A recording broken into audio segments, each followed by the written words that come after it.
When the doors open at Apple stores this Saturday morning, there's certain to be a crush of people eager for an iPad. Hype over the new tablet computer has been building since Steve Jobs unveiled it January 27th. And we call it the iPad.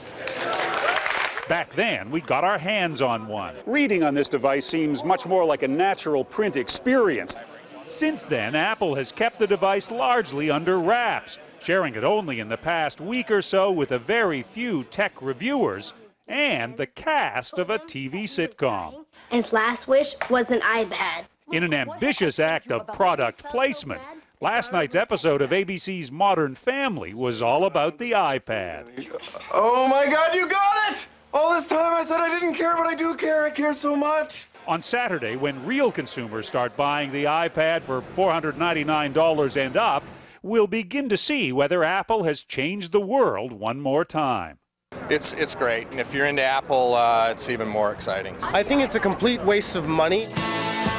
Enthusiasts are focusing on what it can do. Its nearly 10-inch screen can be used to watch movies and play games. It will run 150,000 apps, small programs created for the iPhone, and it can be held comfortably for reading.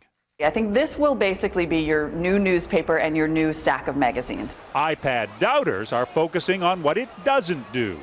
It doesn't have a camera. My cell phone has a camera, my laptop has a camera, and it doesn't have a real keyboard, as plenty of cell phones do.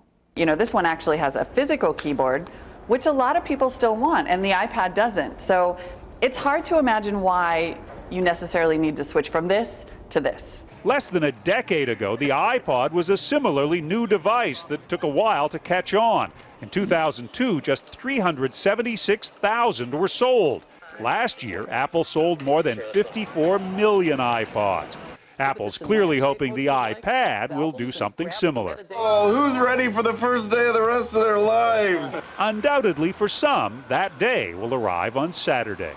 John Blackstone, CBS News, San Francisco.